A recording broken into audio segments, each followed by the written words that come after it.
Good morning students, कैसे हैं आप सभी? अच्छे हैं? ओके। बेटा, हम अपने 4 चैप्टर कंप्लीट कर चुके हैं, 2 ज्योग्राफी से और 2 इकोनॉमिक्स से। ठीक है, आज अपना 5वां चैप्टर हम शुरू कर रहे हैं, जो हमारा पॉलिटिकल साइंस से, सिविक्स से है। पहला chapter, what is democracy, why democracy. Okay, कि चैप्टर का नाम है प्रजातंत्र क्या है और क्यों, कि हमें प्रजातंत्र की आवश्यकता क्या है और ये है क्या चीज़। इस चैप्टर के अंदर हम यही पढ़ेंगे कि why democracy become the most prevalent form of government in our times, कि आज के टाइम में ये सबसे ज़्यादा ज़रूरत वाली क्यों है डेमोक्रेसी। ठीक है, what are the alternatives to democracy, क्या कोई डेमोक्रेसी के कोई अल्टरनेटिव्स हैं? क्या हम डेमोक्रेसी की जगह कोई और चीज़ को यूज़ कर सकते हैं? क्या इसकी जगह कोई और भी हम यूज़ कर सकते हैं, या डेमोक्रेसी सुपीरियर है, ठीक है, इसके दूसरे अल्टरनेटिव से, या नहीं है? तो इस चैप्टर में हम सब यही चीज़ें पढ़ेंगे कि भाई डेमोक्रेसी की हमें क्यों ज़रूरत है, क्या कोई इसका हम दूसरा अल्टरनेटिव निकाल सकते हैं कि डेमोक्रेसी दूसरी अदर गवर्नमेंट से अच्छी है या नहीं है। इस चैप्टर में हम 1-2 एग्जांपल्स लेंगे, जिससे हमें ये पता चले कि डेमोक्रेटिक गवर्नमेंट है वो ज़्यादा बेटर है अदर गवर्नमेंट से। ठीक है, तो अब सिंपल जो हम डेफिनेशन लेते हैं डेमोक्रेसी की, वो क्या है? Democracy is a form of government in which the rulers are elected by the people. क्या कहा है इसमें कि डेमोक्रेसी क्या है? गवर्नमेंट की एक फॉर्म है जिसमें जो चुनाव करते हैं, प्रतिनिधियों का जो चुनाव करते हैं, या रूलर जो होता है, जो शासक होता है, या जो राजा होता है जिसका हम चुनाव करते हैं, वो उसका चुनाव कौन करते हैं? लोग करते हैं। तो सिंपल डेफिनेशन है, the democracy is a democratic government is a government elected by the people for the people to the people. जनता का शासन जनता के लिए, जनता द्वारा जनता का शासन, कि इसमें सरकार भी कौन बनाते हैं? जनता बनाती है। किसके लिए बनाती है? जनता के लिए बनाती है। और किसके द्वारा बनाई जाती है? जनता द्वारा ही बनाई जाती है। और किसके लिए काम करती है? वो जनता के लिए ही काम करती है। अब एक मैं छोटा सा एग्जाम्पल लेती हूँ। अगर मैं आपकी क्लास में एग्जाम्पल में लूँ कि मुझे क्लास का मॉनिटर बनाना होगा, ठीक है, अगर क्लास का मुझे मॉनिटर बनाना है और मैं ऐसे ही अपनी मर्जी से किसी भी बच्चे को खड़ा करके बोल दूं कि ये आपका क्लास का मॉनिटर है, तो कैसी गवर्नमेंट होगी वो, या वहाँ पे कौन सा शासन होगा अगर हम माने तो? क्योंकि डिक्टेटरशिप आ गई, वहाँ पे नहीं है। अगर मैं आपको सारों का पार्टिसिपेशन कराऊं कि भाई आप अपने अपने वोट डालें और अपनी क्लास का मॉनिटर को इलेक्ट करें, तो कौन सी फॉर्म होगी? वो डेमोक्रेसी होगी। क्या होगी वो? डेमोक्रेसी। और अगर मैं अपने आप बना दूं, किसी को भी आप लोगों से पूछूं ही नहीं और बोल दूं आप उसको चाहे पसंद करें या ना करें, तो वो हो जाती है डिक्टेटरशिप, ऑटोक्रेसी, किसी एक का ही अधिकार होना। ठीक है, तो ये था सिंपल, आपको बताया गया था the simple definition of democracy given about is not adequate. कहते हैं कि जनता का जनता के लिए, जो फिर भी वो एडिक्वेट नहीं है। The simple definition helps to us to conclude that every government that holds an election in a democracy, कि हम डेमोक्रेसी में इलेक्शन होल्ड करते हैं हर एक शेड्यूल के बाद। उसका टेन्योर होता है 5 साल का, उसके बाद में हम, ठीक है। लेकिन हम ऐसा फिर भी there are many countries which hold election but still they can't be called democratic. अब कह रहा है कि ये जो डेफिनेशन थी हमने कि भाई जनता के द्वारा जनता का शासक या शासक चुना जाता है, तो ये बात भी सही नहीं है। ठीक है, बहुत से कंट्रीज ऐसी हैं जहाँ पे इलेक्शन भी होते हैं, अपने रूलर्स भी सेलेक्ट करते हैं, लेकिन उसके बावजूद भी वहाँ पे डेमोक्रेसी नहीं है। तो ऐसा क्यों है? ठीक है, ऐसा क्यों है? तो इस चीज़ को समझने के लिए हम कुछ एक एग्जाम्पल्स लेते हैं। ठीक है, नंबर 1 है the government based on the will of the people and decision by the elected leader. Government किसके बेस पे बनी होती है? लोगों की इच्छा के अनुसार और उनकी इलेक्ट की हुई, उनके द्वारा चुने हुए नेताओं के द्वारा वो सरकार बनती है। Democracy is based on the will of the people and function according to their consent. The fact in the democratic government cannot ignore the interest of the people. कहते हैं जो डेमोक्रेटिक गवर्नमेंट होगी उसमें हम लोगों की रुचि, उनकी भलाई को हम इग्नोर नहीं कर सकते। एक to run administration the government makes policies.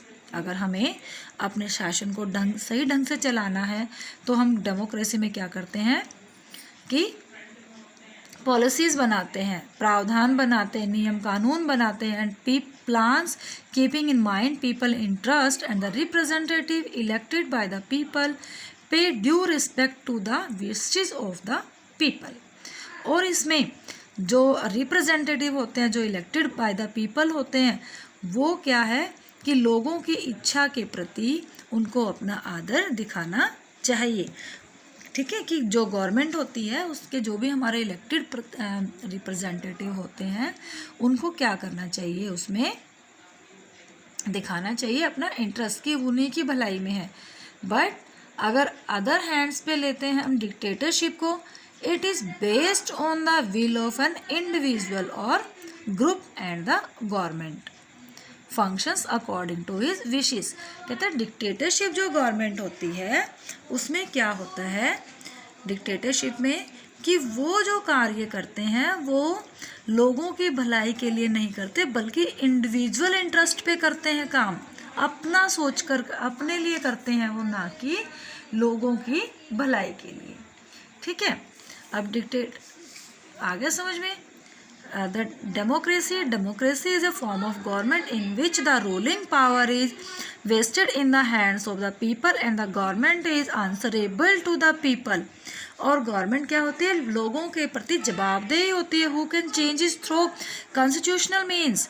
अब हम इसमें क्या है, संवैधानिक प्रावधानों के कॉन्स्टिट्यूशनल मीन्स में है कि संविधान में प्रावधान है उसके द्वारा हम उस सरकार को चेंज कर सकते हैं नेक्स्ट इलेक्शन में। And the dictatorship, in it all powers are in the hands of a single individual or small group of individual and the dictator is not answerable to anybody. अब इसमें क्या कहता है, जो डिक्टेटरशिप होता है, dictatorship के अंदर जो पावर होती है वो या तो किसी सिंगल इंडिविजुअल के हाथ में होती है या किसी छोटा सा ग्रुप में 5-7 लोगों के बीच में वो पावर होती है। क्लियर हो गया? And dictatorship is not answerable to anybody. वो किसी भी लोगों के प्रति, किसी भी के प्रति जवाबदेह नहीं होती है। कौन सी गवर्नमेंट? डिक्टेटरशिप। ठीक है, अब हम यहाँ पे 2 एग्जाम्पल्स लेते हैं। ठीक है, 2 एग्जाम्पल्स में है कि इस कॉन्सेप्ट को समझने के लिए डिक्टेटरशिप को और डेमोक्रेसी को। To understand this concept, we can take example of our neighboring country Pakistan. इसका लेते हैं पाकिस्तान में। In Pakistan, General Pervez Musharraf led a military coup against a democratically elected government। जो परवेश मुशर्रफ थे उन्होंने क्या किया, मिलिट्री कॉप अगेंस्ट मीन्स आप वो जनरल परवेश मुशर्रफ थे, पाकिस्तान की आर्मी के जनरल थे वो। ठीक है, और उन्होंने क्या कर दिया, सेना की सहायता से जो डेमोक्रेटिक इलेक्टेड गवर्नमेंट थी उसको हटा दिया। और after coming to power he amended the constitution according to his wish. अब परवेश मुशर्रफ ने क्या किया कि उसको हटा दिया जो वो इलेक्टेड गवर्नमेंट थी, और क्या किया, अपनी अकॉर्डिंग उसने संविधान में प्रावधान बनाए। लेकिन हमारे जैसे संविधान नहीं है वहाँ पे कि सभी की सुनते हैं, ऐसा कुछ भी नहीं है, या सभी संसद के दोनों भाग जो सदन है वो हमारे यहाँ पर डिसीजन लेते हैं। लेकिन पाकिस्तान में ऐसा नहीं है। After coming to power he amended the constitution according to his wishes. In August 2002 he issued a legal framework order. 2002 में उसने एक लीगल फ्रेमवर्क ऑर्डर बनाया और according to which the president got power to dismiss the national और provincial assemblies. अब उसने इसमें क्या बना दिया, जो प्रेसिडेंट बना, कौन बना प्रेसिडेंट? परवेज मुशर्रफ जो प्रेसिडेंट बने, उन्होंने कहा कि उन्होंने जो भी असेंबलीज थी, उनकी संवैधानिक असेंबलीज थी, उनको डिसमिस करने का निर्णय ले लिया कि उसके पास में पावर है उसको डिसमिस करने की। To the work of civilian cabinet was to supervise by a national security which was dominated by the military officers. अब उन्होंने एक क्या बनाया, कैबिनेट, सिविलियन कैबिनेट बनाई, जिसमें क्या था कि नेशनल सिक्योरिटी काउंसिल के नाम से जानेंगे, लेकिन उस पर अधिकार किसका था? मिलिट्री ऑफिसर्स का ही। फिर उस पर अधिकार भी मिलिट्री ऑफिसर्स ही रखते थे। After the legal framework order elections were held to the national and the state assemblies. कहते हैं कि वहाँ पे इलेक्शन तो लड़े गए, but Pakistan has had election even after the election. Pakistan couldn't be called a democratic country।